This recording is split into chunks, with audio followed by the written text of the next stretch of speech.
Alors, je voudrais diviser notre petite étude au moins en 3 parties.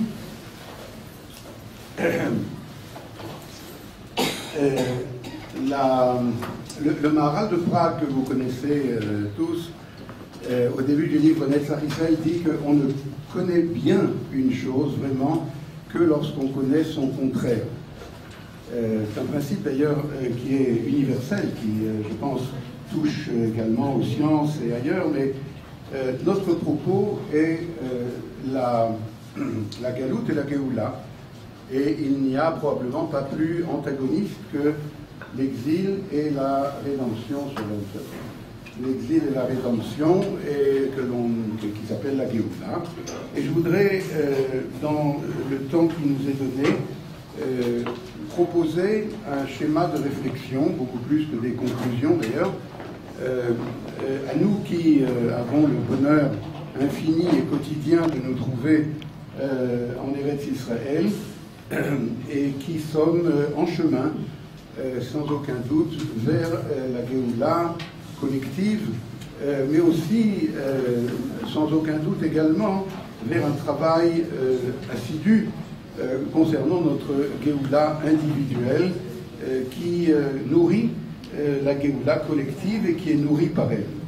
Et puis, donc, dans un premier temps, je voudrais essayer de tirer des versets qui nous décrivent la situation, la première situation d'exil fondamentale du peuple d'Israël, à savoir l'exil de Mitzrayim, l'exil d'Égypte, de tirer de là-bas 1 ou 2 points qui me semblent essentiels et que l'on n'a pas forcément l'habitude de mettre en évidence. On parle beaucoup de l'exil d'Égypte, bien sûr, et de la sortie d'Égypte à tous les niveaux. Mais il y a au moins un point, une dimension qui me semble n'être pas toujours mise en évidence. Alors, j'aurais souhaité que vous ayez les versets sous les yeux, mais je vais les lire tranquillement. Et puis, s'il y a des questions, bien sûr, comme d'habitude, n'hésitez pas à m'interrompre immédiatement. J'ai horreur de faire un monologue. Donc ça, ce sera notre première partie pour mettre en évidence une dimension de l'exil qui, à mon sens, est à réparer, à corriger, à effacer, comme j'ai donné ce titre, puisque j'ai parlé de effacer l'exil. Alors, ça commence par un verset qui se trouve au chapitre 46 de Bereshit, les versets 33 et 34. Et le verset dit comme ça. Il s'agit de Yosef, je vous rappelle, Yosef est vice-roi d'Égypte. C'est lui qui fait descendre sa famille, Yaakov et ses enfants, qui les fait descendre en Égypte un petit peu malgré lui pour Yaakov, mais il y a une famine dans le pays de Canaan et il y a, grâce à Yosef, bien sûr, de quoi manger en Égypte. Alors, au moment où ils vont arriver pour rencontrer le pharaon, Yosef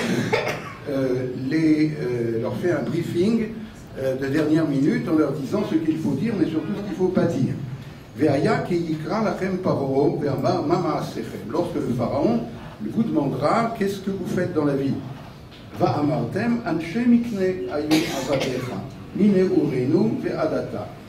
tes serviteurs étaient des bergers depuis toujours, Gamanachnu, Gamavotenu, tous nos ancêtres, Ba'avour, Teshvu, Beretz Goshen. Et tout ça leur explique Yosef afin que vous puissiez vous installer dans le pays de Goshen, qui est, comme vous le savez, un pays de vert pâturage, contrairement apparemment au reste de l'Égypte, qui Toavat Mitzrayim Kol Roetzon. Alors là, il y a beaucoup de commentateurs, car les bergers ne sont pas très appréciés en Égypte, ils sont même Toeva, c'est-à-dire une abomination.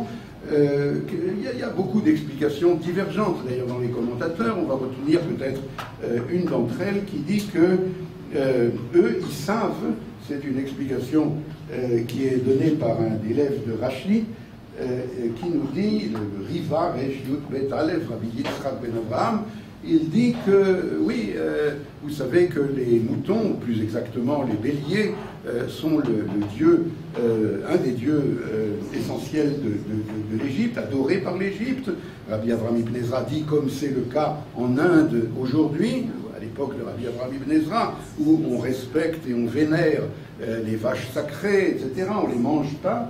Alors, le Riva, élève de Rashi, dit, ben oui, eux, les bergers, ils savent que c'est, comment on dit, que c'est pas vrai. Ils savent que c'est pas des divinités, ils savent que ce sont en tout et pour tout des gentils animaux que l'on peut élever pour en prendre le lait, éventuellement pour en manger la viande, et par conséquent, ils sont une abomination. Mais c'est pas tellement mon sujet. Retenez simplement, et surtout, ce que Yosef dit à ses frères. Il leur dit, n'oubliez pas, vous direz que vous êtes des bergers, afin qu'ils vous installent dans le pays de Goshen. Et Rashi, là-bas, met les points sur les i, puisqu'il vivait en France. Il dit, Vehi tzricha lachem, bavour teshu beretz Goshen, vehi tzricha lachem, et d'ailleurs ce pays vous convient très bien, chez Yeretz Mireh, car c'est un pays de pâturage, ou que chez Tomru Lo, lorsque vous lui direz que vous n'êtes pas, vous ne connaissez pas autre chose, vous n'allez pas faire autre chose,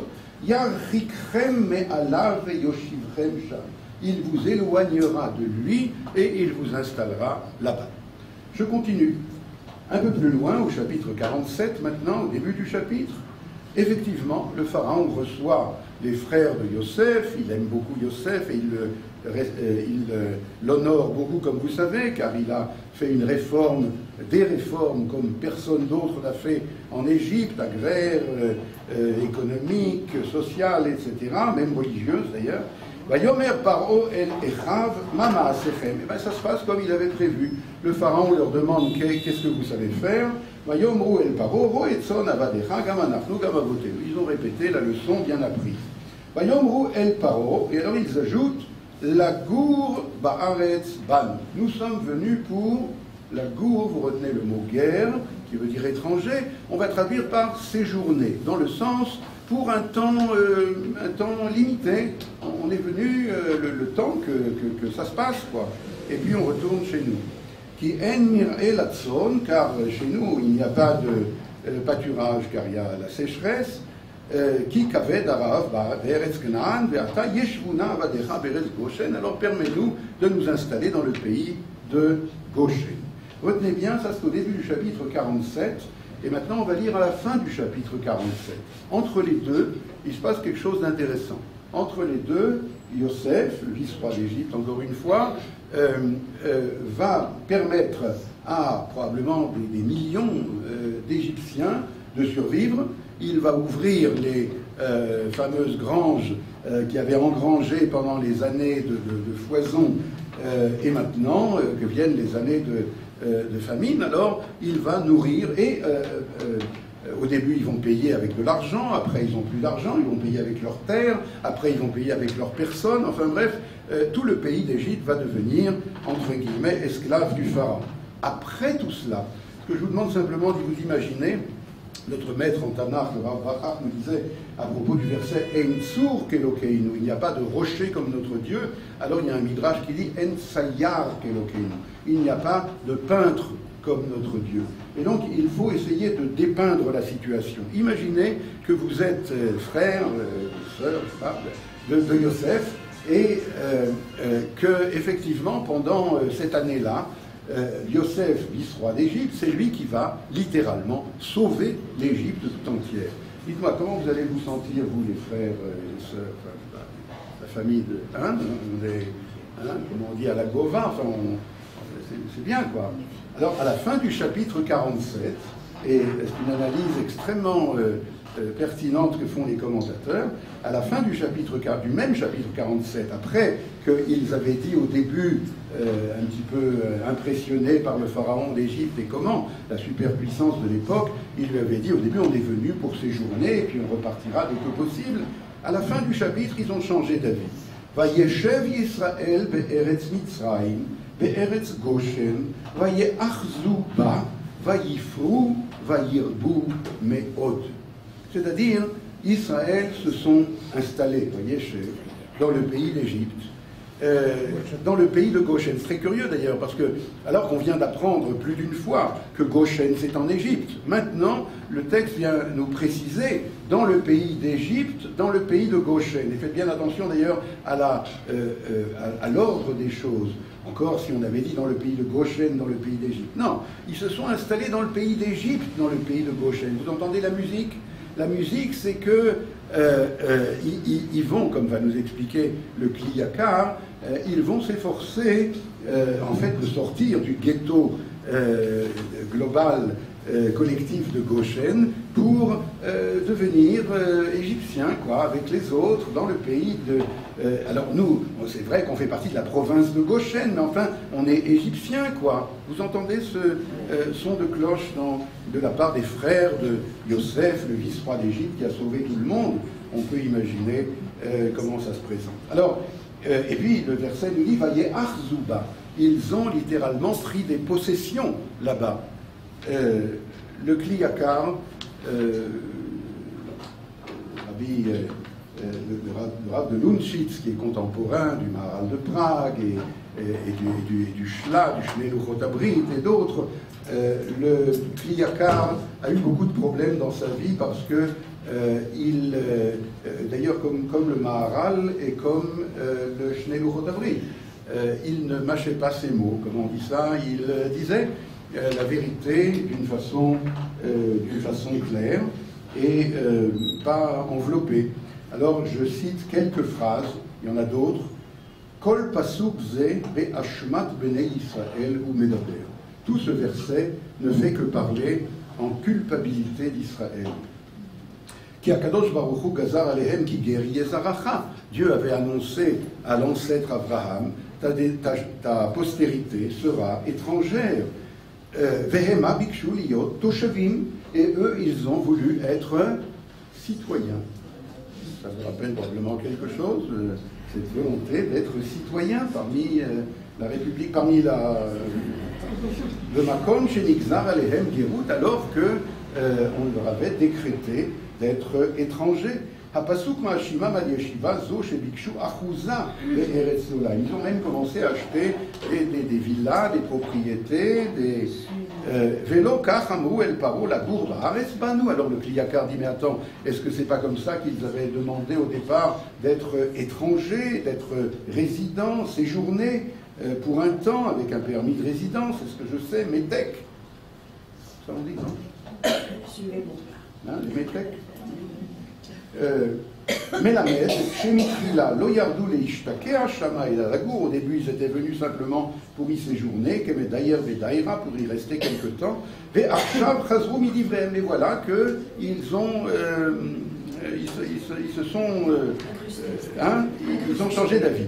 Mais Kolkach Nishtakaou Shama, Achelo Ratsu Latset Mimitzraim. Ils sont tellement implantés là-bas qu'ils n'ont pas voulu sortir. Lorsque le moment de sortir est venu avec les 10 plaies, jusqu'à ce que Dieu a dû les faire sortir avec une main puissante, comme vous le savez, ceux qui n'ont pas voulu sortir, eh bien, sont morts dans les 3 jours de ténèbres. Regardez, les choses se précipitent ensuite. Et je vais aller assez rapidement parce que malheureusement, ce processus est tellement criant de vérité et d'actualité. Au début, un chapitre d'après, au début du livre de Shemot, chapitre 1, verset 7, Ubnei Israël paru vayishretzu vayirbu vayatzmu bim'od me'od vatimmale haaretz otam. Et la terre s'est emplie d'eux, la terre d'Égypte, c'est empli d'eux. Alors il y a aussi là différentes explications.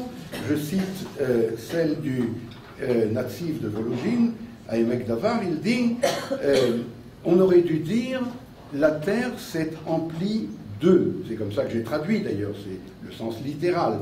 Seulement remarquez bien qu'en hébreu, pour ceux et celles qui connaissent mieux l'hébreu, il y a marqué Vatimale haaretz otam. Comment on aurait dû dire Vatimale haaretz mehem.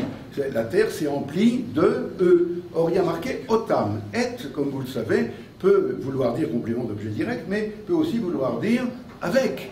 Eh bien, c'est ce que choisit d'expliquer le Netziv, et il nous dit Balelamet delo eretz Goshen levad, אלא אפילו כל ארץ מצרים שהיה עיקר ישיבה עם המצרים, מכל מקום מלאה הארץ את ישראל ומשמעות אותם עמם. Ils ont commencé, la terre s'est emplie avec eux. Avec qui? Avec eux? Avec les Égyptiens. Et d'après les Midrashim, le Ha'emek Davar vient nous apprendre qu'ils ont commencé à se dire, je résume un peu ce qu'il dit dans la suite, on va être comme les Égyptiens, avec eux, dans le sens le plus fort du mot avec, au point que le Midrash vient nous dire qu'ils ont arrêté de faire la Brit Mila, car véritablement, il y a ici une différence de nature. La Brit Mila, comme on l'a expliqué dans d'autres cours précédents, est une espèce d'un signe national. La Brit Mila n'est pas une mitzvah comme les autres, elle est une mitzvah qui concerne la dimension nationale du peuple d'Israël, celui qui est... Bon, alors, le Netziv dit donc Achar shekavou diratam bekirbam matz'u tov lahem leishtavot lemitzraim velo yu nikarim shem yehudim, afin que l'on ne puisse pas reconnaître qu'ils sont juifs. Manitou appelait ça la vertu caméléon. Mais évidemment, ce sont des choses extrêmement difficiles, extrêmement dures, car nous connaissons peut-être trop bien justement ce développement de la situation. Regardez comment, en quelques versets, en 3 chapitres en fait, il y a ici une espèce de détérioration identitaire au plus haut point, pas seulement essayer de composer, ça peut-être qu'en exil il faut composer avec les normes extérieures. Là il ne s'agit pas de composer, il s'agit véritablement d'épouser l'identité à laquelle on est venu se raccrocher. Une dernière source, et on passe à la deuxième partie, le Yalkut Shimoni, sur ce verset Vatim Malé Haaretz Otam, la terre s'est emplie d'eux, nous dit quelque chose de terrible. Shenit Mal'u Bate Teatraot ou Bate Karkisaot Mehem, les maisons de la culture, je traduirai un peu librement, se sont remplis d'eux, c'est-à-dire c'est eux qui étaient aux premières loges de l'un. Et alors, le Midrash termine en disant, Miyad, immédiatement, on leur a interdit l'entrée. On leur a interdit l'entrée, vous savez, Yuden.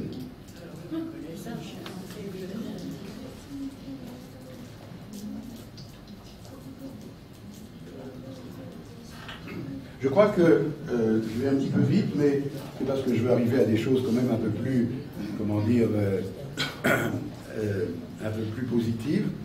Ces choses-là, on ne les connaît que trop. Il y a ici au moins 3 dimensions à la détérioration de l'identité hébraïque qui se fait rapidement, en quelques années, de séjour à Goshen. C'est elle, d'ailleurs, disent tous les commentateurs, cette détérioration qui va entraîner l'antisémitisme d'État.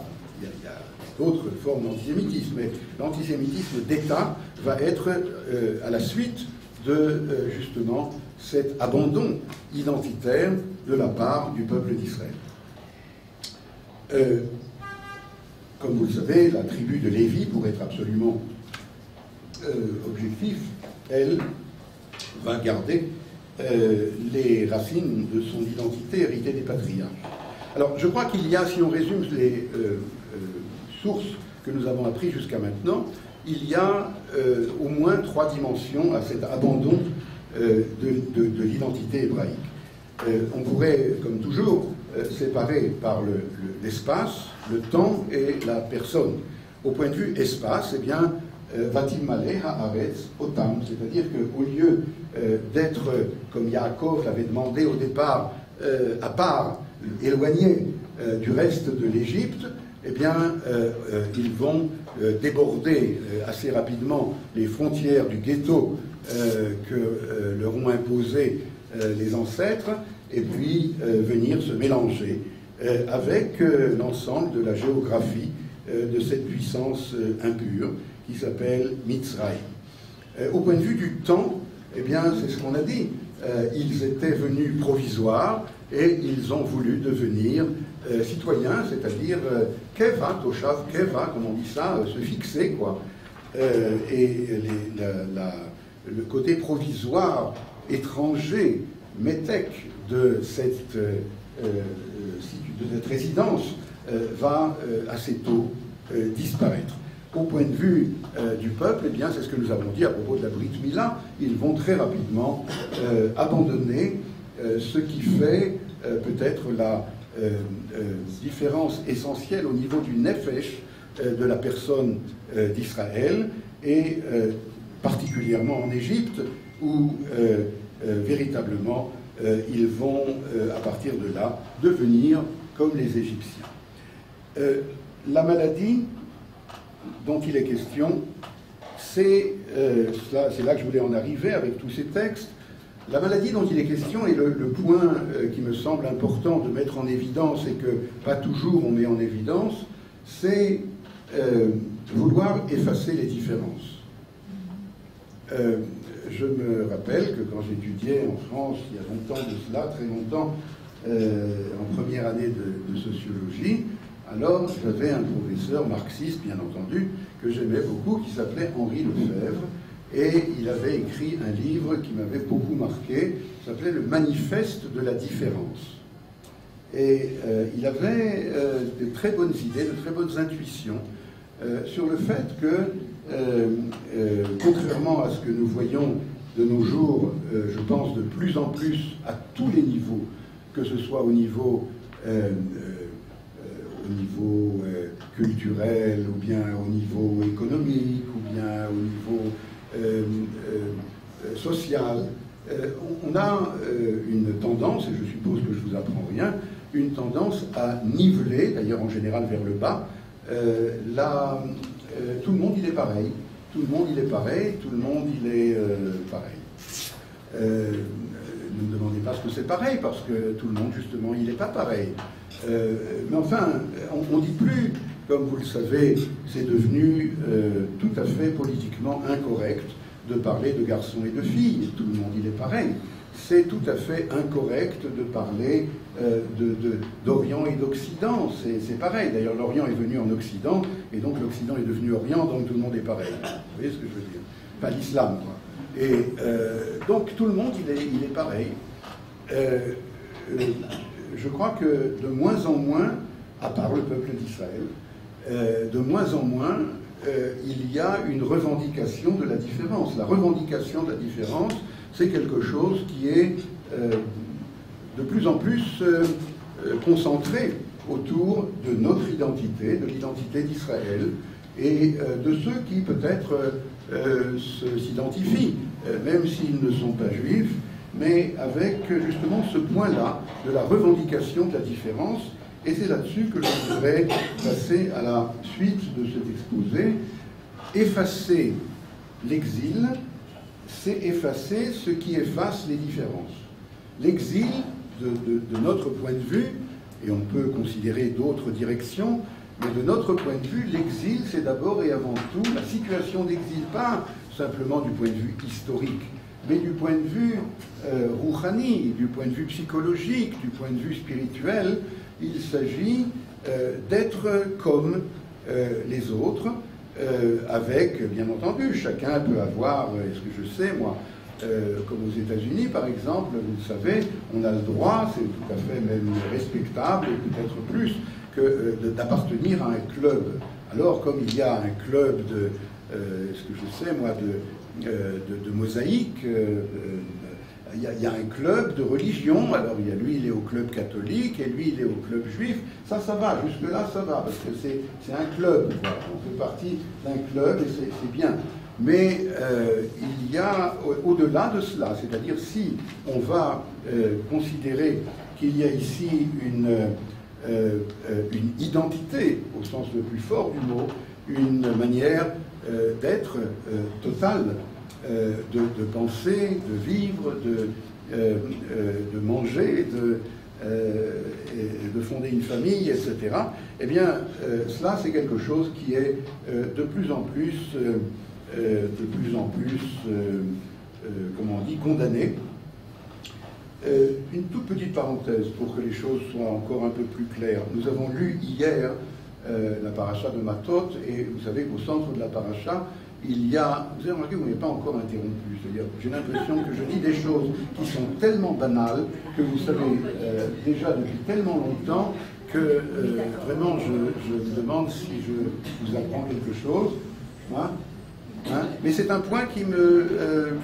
peut-être je suis le seul d'ailleurs ici, mais c'est un point qui me préoccupe beaucoup parce que nous allons voir tout à l'heure que c'est vrai au niveau individuel, mais c'est vrai aussi au niveau collectif de notre État renaissant, comme on dit, de notre État d'Israël avec toutes les réussites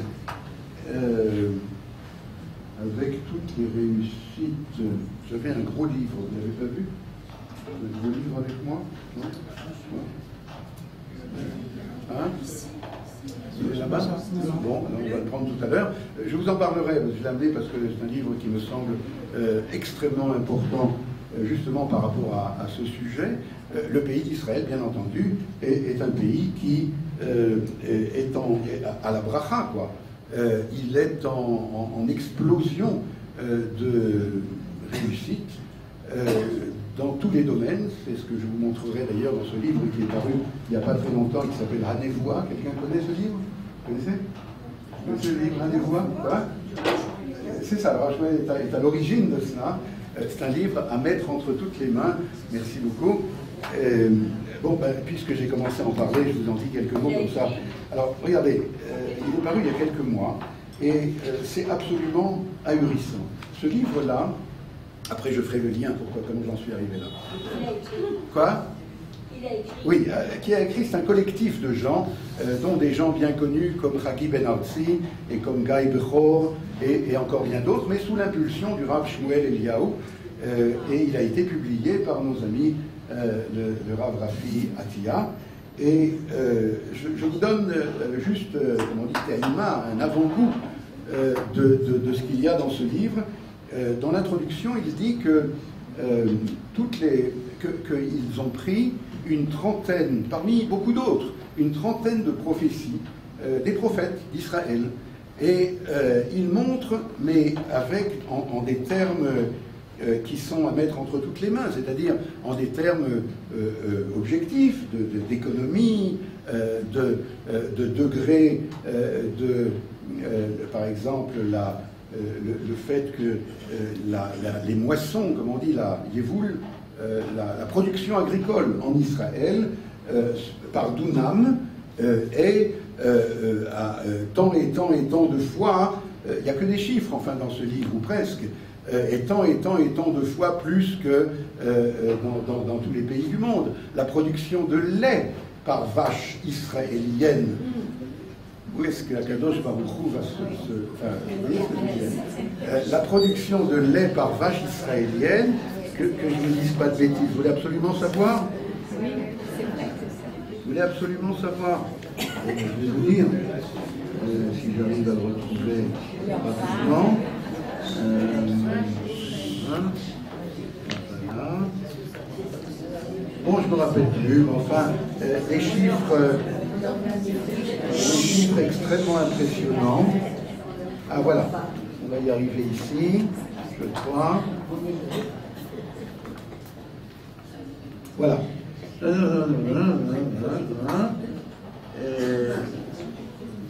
Voilà, il y a d'ailleurs, vous voyez, il y a une vache, enfin, voilà, il y a... Alors ça, c'est Israël, vous voyez le dessin? Ça, c'est tous les pays du monde, et ça, c'est Israël, quoi.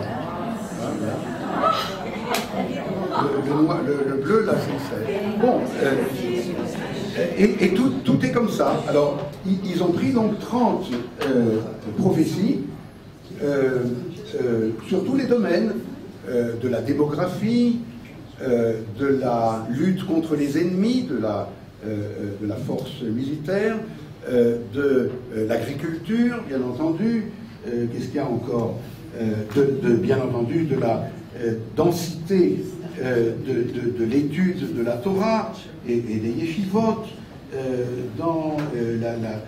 enfin toute une série de critères comme cela, et il montre comment ces 30 prophéties qui avaient été donc faites il y a des dizaines de siècles, eh bien, ces prophéties se réalisent, mais noir sur blanc, de telle façon que c'est pas mystique ce livre-là, c'est tout sauf mystique, vous comprenez, c'est tout ce qu'il y a de plus concret, statistique, réel, au point que j'ai proposé d'ailleurs de le traduire en français, parce que je suis persuadé que pas seulement les juifs français, peut-être eux moins d'ailleurs, mais les goïms seront certainement extrêmement curieux d'entendre et de lire ces choses-là.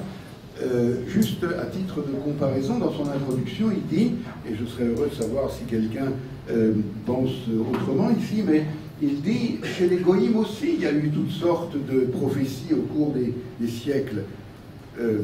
Pas une ne s'est réalisée. Il dit comme ça. Hein.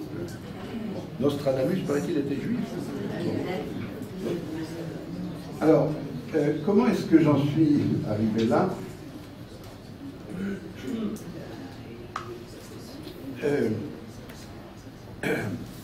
Je reprends. J'avais commencé à parler de la paracha d'hier. Combien de temps nous avons jusqu'à 6 heures. Jusqu'à une demi-heure.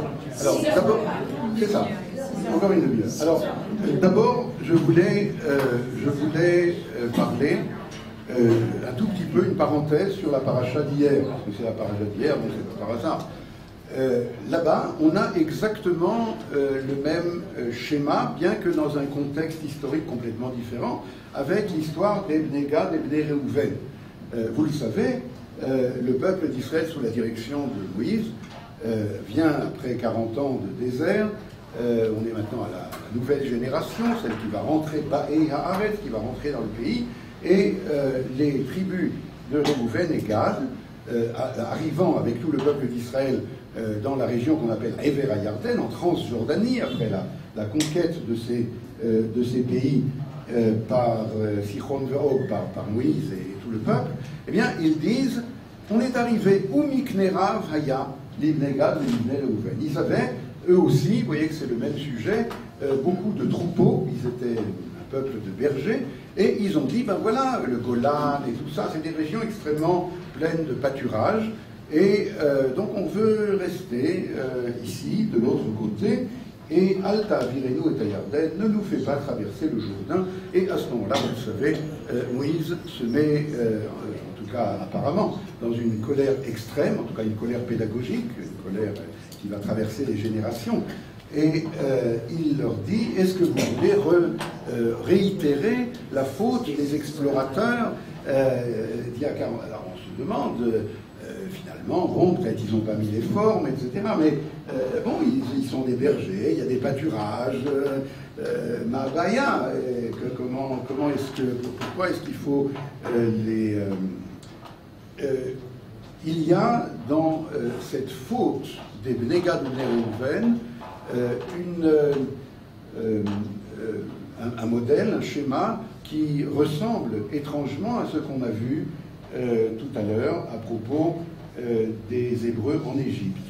Car, là encore, du point de vue espace, eh bien, ils ont voulu se créer un espace à eux, un espace qui n'est pas Eretz Kenaan. D'ailleurs, dans le Tikkun, dans la réparation que leur demande, qu'exige Moïse, il leur dit, venez avec vos frères conquérir le pays, car tout le pays de Canaan doit être conquis par tout le peuple d'Israël, et ensuite vous pourrez revenir. Alors imaginez que pendant 14 ans, 2 fois 7 ans, ils vont rester de l'autre côté, après avoir installé femmes et enfants vers Transjordanie, ils vont passer avec leurs frères pour conquérir et verser le sang, le cas échéant, pour un territoire, pour un espace géographique dont ils n'hériteront pas, puisque c'est pour les frères qu'ils vont le conquérir, et eux reviendront de l'autre côté.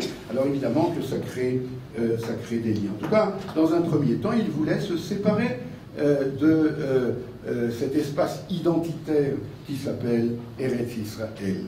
et rester de l'autre côté du Jourdain. Du point de vue du temps, c'est la même chose. Pachaz kamaim al totar, il y a une espèce de, comment on dit, pésizout, d'impulsivité de la part de Réhouven. C'est ce que les sages diagnostiquent. Qu'est-ce que c'est impulsivité?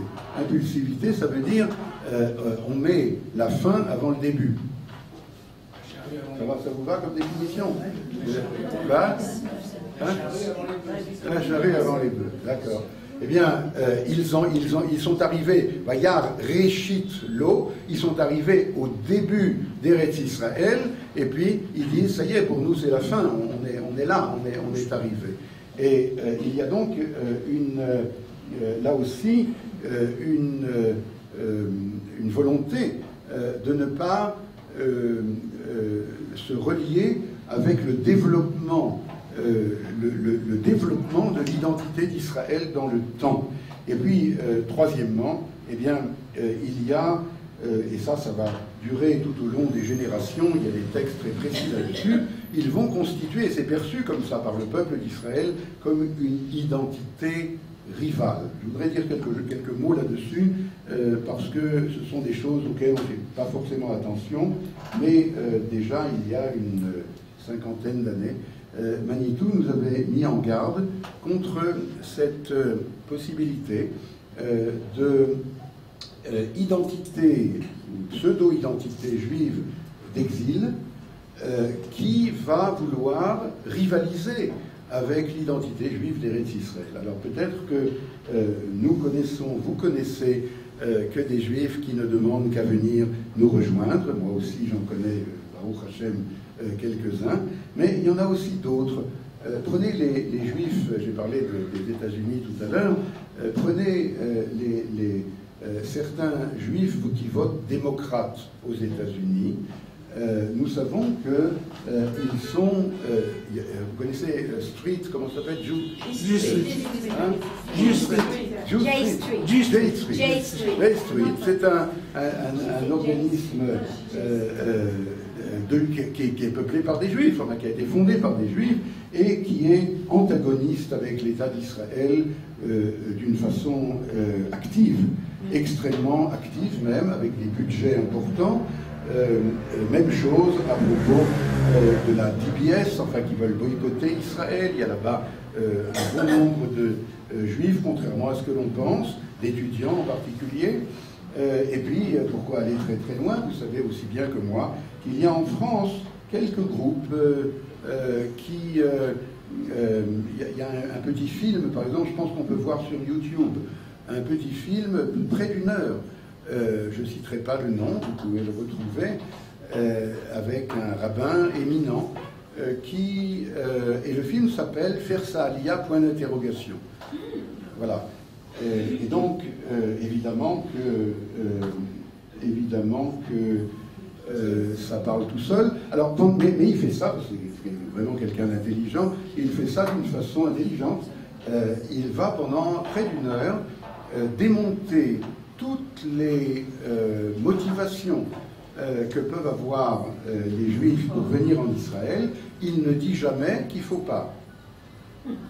D'accord? Mais il met des points d'interrogation sur chacune de ces motivations. Ça n'a pas changé depuis très très très longtemps. C'est du style, est-ce que tu es au niveau? Vous savez tous et toutes que venir en Eretz Israël, ça exige un niveau spirituel à peu près comme celui de Moshe Rabbeinu, qui n'est pas rentré en Eretz Israël. Peut-être pour cette raison d'ailleurs.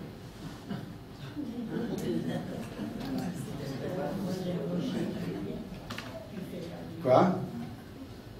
Alors il y a, ça existe, enfin ça existe, et il y a, j'ai en tête d'autres textes, nous n'avons pas le temps, à la fin du traité Brachot, il y a un texte extrêmement virulent qui parle précisément de cela, et à toutes les époques, il faut savoir, il y a eu ce problème-là d'une identité juive, d'exil, qui non seulement ne se tourne pas vers Eretz Israël, et encore une fois, on ne parle pas au niveau d'individuel de M. Cohen et de Mme Lévy, on parle au niveau identitaire, au niveau collectif, Et c'est quelque chose dont il faut savoir que vraisemblablement, ça va, plus ça avance, plus l'authenticité, l'évidence de la présence divine en Eretz Israël, plus elle devient une évidence, confère le livre à Nevoah, car c'est la bracha, eh bien, plus ça devient évident et plus véritablement il va y avoir du côté de ces juifs dont on vient de parler une espèce de repli sur soi et de virulence d'attaque par rapport à l'identité juive d'Eretz Israël, et il faut être vigilant par rapport à cela. Alors, j'en viens à la troisième partie, qui est certainement la plus intéressante et la plus positive, je l'espère. Qu'est-ce que signifie effacer l'exil?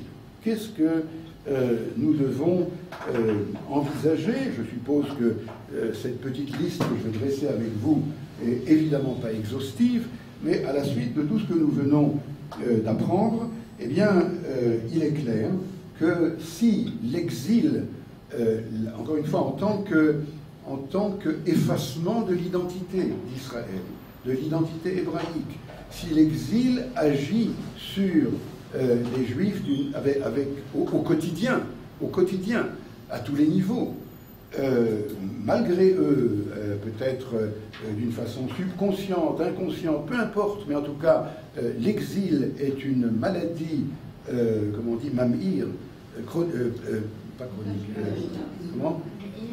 Comment?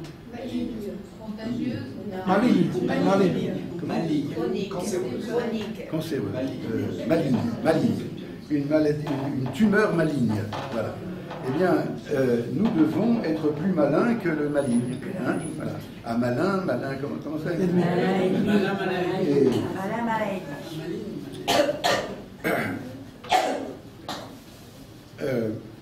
Alors, je pense que vous avez des idées que vous pourrez probablement ajouter, mais je crois que effacer l'exil est une entreprise qui concerne chacun et chacune d'entre nous au quotidien, aussi bien au niveau individuel qu'au niveau collectif. Nous parlerons un peu plus au niveau individuel et quelques mots au niveau collectif. Alors, si les trois dimensions dont nous avons parlé sont des dimensions de temps, espace et personne, eh bien, je crois qu'il faut agir à ces trois, au moins dans ces trois dimensions. Alors, au niveau de l'espace, eh bien, il faut bien sûr aller s'établir dans toutes les régions d'Eretz Israël, d'abord et avant tout les régions où les Juifs sont peu nombreux, afin d'échapper à cette malédiction qui se retrouve dans la Torah, et où il est dit que le pays d'Israël, vidé de ses Juifs, eh bien, sera livré aux bêtes sauvages. Il y a d'ailleurs toutes sortes de bêtes sauvages, bien sûr. Et plus il y a de Juifs qui s'installent, par exemple, en Yehuda et Shomron, et plus, eh bien, les bêtes sauvages retournent dans leur tanière. Hein.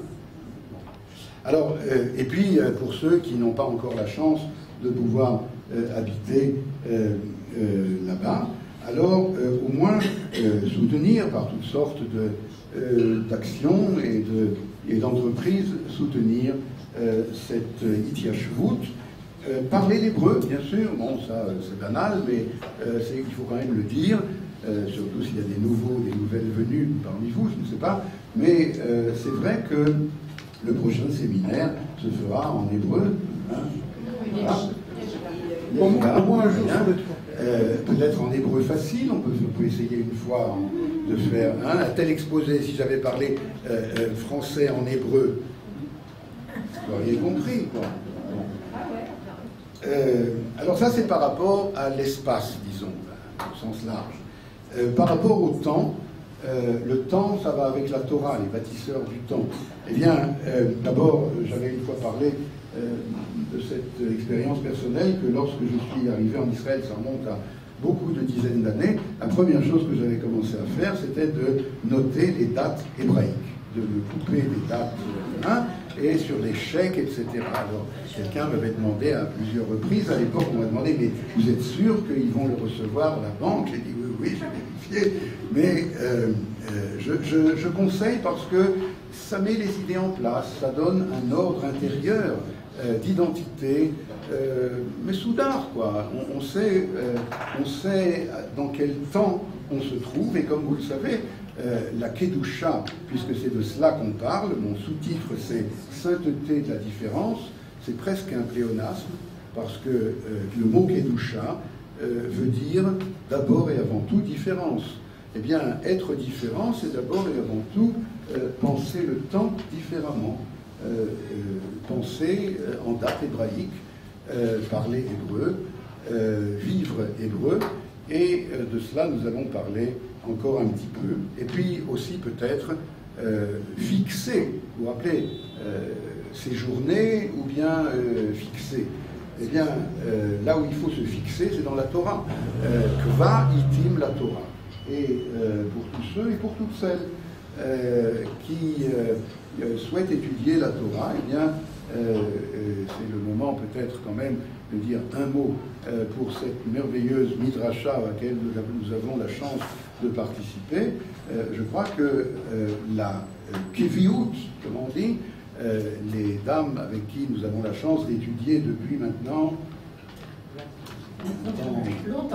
longtemps, aussi longtemps que notre mémoire le permet, pas tout à fait, mais quand même, eh bien, c'est cela la grandeur. Une étude de Torah qui est sporadique, même si elle est intéressante, même si elle est, je ne sais pas, elle apporte sur le moment, mais elle est un peu comme exilique, quoi. Vous voyez ce que je veux dire? Aujourd'hui, nous devons avoir cette exigence intérieure, bien sûr plus pour les hommes encore, mais certainement aussi pour les femmes, d'avoir une kviout de l'étude de la Torah, et que rien, ou presque, enfin, ne puisse annuler la participation à tel ou tel cours. Bon, nous comprenons. Et puis, j'en viens à un sujet qui me tient également à cœur. Au niveau du temps, au niveau de l'espace, au niveau de la personne. Alors, c'est encore notre maître Manitou qui parlait d'une mutation d'identité. Je ne sais pas si vous savez, mais bientôt va sortir sur les écrans, on espère en tout cas, il a des problèmes de budget un petit peu, un film qui a été tourné par un garçon, monsieur, extrêmement intéressant, qui s'appelle Antoine Mercier, qui n'est pas juif d'ailleurs, mais qui est amoureux du judaïsme sous toutes ses formes, et qui était un grand bonhomme de France Culture jusqu'à ce qu'il soit à la retraite. Et il a eu l'idée, c'est un peu suite à une discussion que nous avons eue ensemble, je veux dire, il a eu l'idée, il a un énorme amour pour l'enseignement de Manitou, il a eu l'idée de faire un film sur ce que Manitou appelait la mutation d'identité. Je vous rappelle que... Je vous rappelle... Quoi? Je vais expliquer. Je vous rappelle que, d'après l'enseignement de Manitou, nous étions hébreux, à l'époque des patriarches. La meilleure preuve, c'est qu'on a parlé tout à l'heure de Yosef, et vous vous rappelez que lorsque Yosef n'est pas encore ce qu'on a dit tout à l'heure, mais il est seulement un esclave dans la maison de Potiphar, eh bien là-bas, elle dit un esclave hébreu a voulu m'agresser, etc. Donc tout le monde sait que cette famille-là vient du pays des Hébreux avec une identité hébraïque. Et puis, lorsqu'on est descendu en exil, alors de hébreu, on est devenu juif. Regardez comment dans la Megillat Esther, tout au long de la Megillat Esther, nous sommes appelés, nulle part, on est appelé même Béné Israël, on est appelé Ayehudim, des Juifs. Les Juifs, c'est notre appellation contrôlée d'exil. Et Manitou enseignait que, redevenant israélien, Béné Israël, nous sommes en train de retrouver l'hébraïsme, mais à la manière des banim, des fils, pas à la manière des pères. Les pères je le rappelle, est une identité, sont des identités singulières, individuelles, extraordinaires, pleines de vertus. Les fils, c'est une nation, et c'est autre chose d'avoir une nation de vertus que des identités individuelles de vertus, n'est-ce pas? Je vais très vite, mais je pense que ce sont des choses que vous connaissez un petit peu, et je veux en arriver à mon sujet. Alors, étant en passe de redevenir hébreu, ça ne se fait pas tout seul, c'est ce que j'étais en train d'essayer de suggérer. Effacer l'exil, effacer l'identité juive qui est en nous pour retrouver l'identité hébraïque qui est en nous, eh bien ça s'appelle une mutation d'identité. Regardez, prenez par exemple la paracha de Chukat, à la 40e année du désert, dans le livre de Bamidbar. On l'a lu il y a quelques semaines. Eh bien, à la 40e année du désert, toute la génération dite du désert a disparu, vous vous rappelez, ils ont fauté, ils n'ont pas voulu rentrer en Eretz Israël, alors Dieu les a condamnés à ne pas y rentrer, et ils sont morts dans le désert, et maintenant c'est la nouvelle génération. Par exemple, cette génération nouvelle de ceux qui vont entrer en Eretz Israël, qui n'avaient pas 20 ans au moment de la faute des explorateurs, eh bien, cette génération est d'une chutzpah absolument tsabarite, enfin une chutzpah proprement israélienne, quoi, avant l'heure. Car il parle de la manne, ce pain miraculeux qui vient du ciel, ce pain sur lequel on dit la bracha Hamotzi lechem min hashamayim. Une blague. Mais ça pourrait. Eh bien, ce pain miraculeux, ils en disent Admatai Alechem aklokel. On ne veut plus de ce pain pourri. Comment ce pain? Du pain miraculeux, tu appelles du pain pourri. Tu n'as pas honte? C'est la chutzpah des alors, le Rashi nous explique, d'après le Midrash, cloquel, ça ne veut pas dire seulement pourri, ils n'ont pas voulu parler comme ça, ils ont voulu dire du mot cal, cloquel, cal, léger. C'est du pain de régime, c'est comme l'hostie. Alors, Rashi nous dit, ils ont voulu, vous vous rappelez de cela, ils ont voulu avoir un pain naturel, un pain normal, un pain, comment dire, un pain, quoi. Pas une espèce d'hostie qui fond sur la bouche et tout est immédiatement assimilable par l'organisme, explique Rashi. Non, on veut participer, on veut manger, intégrer ce qui est bon et, sauf votre honneur, évacuer ce qui n'est pas bon. On veut faire le tri, on veut être actif.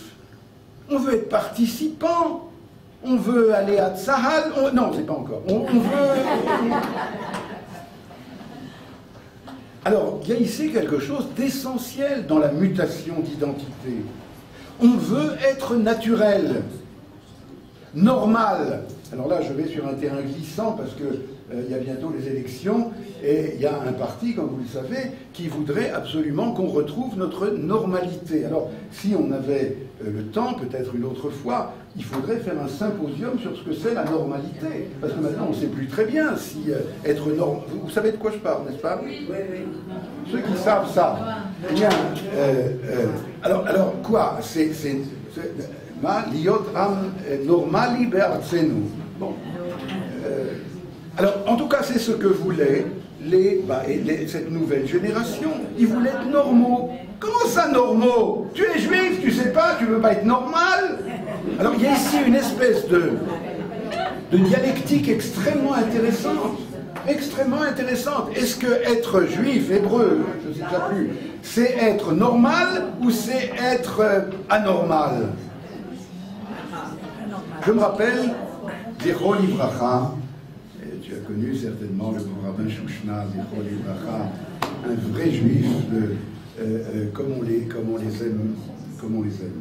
Bien, chaque fois quand on était au Machon Meir, chaque fois qu'il venait en Israël, il venait chaque été pour plusieurs mois, et le rabbin Shushna, Zichro Livracha, eh bien, il venait au Machon et il faisait un cours à nos élèves. Et un jour, et moi je m'asseyais au fond et j'écoutais, un jour il est venu et il a dit avec la bonne humeur et la simcha et la profondeur naturelle, enfin qui était la sienne, eh bien il a dit aux élèves, mes chers amis, vous savez, comme il était directeur du séminaire rabbinique de Paris, comme vous le savez peut-être, et alors il a dit, comme il disait là-bas, il a dit, vous savez, être juif, c'est être contre la manière de s'habiller, contre la manière de manger, contre la manière de parler, c'est être contre. Et puis tout à coup, il voit quelqu'un au fond, c'était moi, sourit, pas voulu. Il m'a dit, qu'est-ce qu'il y a? Je dis, Rabbi, ici en Israël, être juif, c'est être pour. On est pour. Et je crois qu'il y a ici les fondements de cette mutation d'identité dont Manitou parle. Le Rav Kook explique dans le livre de Oroth qu'il y a deux genres de Kedusha. Il y a la sainteté de l'exil, dans la période d'exil, et il y a la sainteté dans la période du retour d'Eretz Israël. La sainteté au moment de l'exil est, dit-il, une sainteté en deuil. Vous savez, on est habillé de noir. Pour être saint, il faut être en deuil. N'est-ce pas? Et il disait, dans le livre, Oroth, il ajoute, mais vient venir un temps où on va redécouvrir la sainteté qui n'est pas contre nature, mais la sainteté qui est la vraie nature, la vraie normalité. Effacer l'exil, c'est effacer la normalité en un seul mot. C'est effacer le contre-nature. C'est retrouver notre nature profonde qui est sainte. Ça, je crois que c'est l'essentiel de ce que j'avais à vous transmettre aujourd'hui. Je voudrais un petit peu élargir sur des points voisins, mais vous voyez ce dont nous parlons? On voit cela, je crois, avec l'aide de Dieu chez nos enfants, nos petits-enfants et après. Merci, le premier arrière.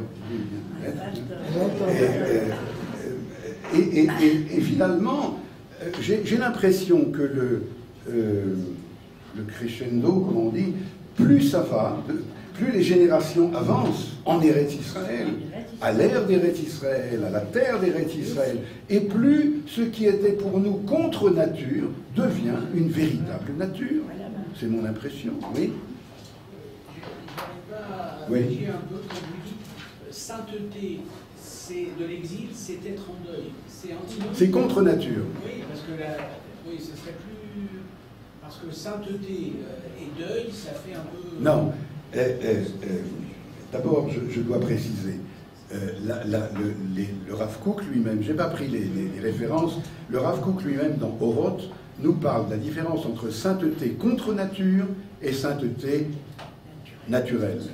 C'est Manitou qui, sur ce texte du Rav Kook, a donné, pour faire mieux comprendre, une sainteté qui est en deuil. C'est une façon de parler. Une sainteté qui ne se permet pas d'être le simcha, d'exprimer sa joie, de vivre, sa joie de vivre. En Berne. Comment? En Berne. En exil, dans une identité juive d'exil, eh bien, la sainteté est perçue comme le contraire de la joie de vivre. Il faut tout se cacher. Le Rav Kook explique cela aussi dans Rotat Tshuva, dans de nombreux paragraphes, il y a bien entendu, dans un premier temps, un antagonisme entre le fait d'exulter, c'est pas de cela qu'on parle, n'est-ce pas? On parle d'une authentique joie de vivre qui doit être l'objectif de la Kedusha. Et je crois que dans la mutation d'identité dans laquelle nous nous trouvons, eh bien, il y a une dimension de retrouvailles avec la nature, avec la normalité hébraïque, la normalité d'Eretz Israël, pas la normalité qui est anormale, car encore une fois, la culture globale dans le monde actuel est une culture où on essaye de faire passer ce qui est anormal pour normal et ce qui est normal pour anormal. Alors, nous sommes, c'est ce que je disais tout à l'heure, probablement, peut-être, le seul peuple au monde, en tant que peuple certainement, en tant qu'individu, il faut voir, mais nous sommes certainement le seul peuple au monde qui encore revendique de ce point de vue-là la différence. C'est ce dont je parlais tout à l'heure. C'est ce dont je parlais tout à l'heure, et je pense qu'il faut de plus en plus, surtout quand on intervient dans des colloques et des choses comme ça, il faut de plus en plus de courage intellectuel d'abord, pour revendiquer ce qui passe pour une aliénation, alors que l'aliénation se trouve chez les autres. Très rapidement, nous sommes arrivés au bout, mais je suis presque arrivé au bout également. Très rapidement, je voudrais dire qu'il y a dans cette mutation d'identité d'autres dimensions. J'espère que le film, c'est de cela que j'avais commencé à parler tout à l'heure, le film d'Antoine Mercier va sortir bientôt, je l'espère.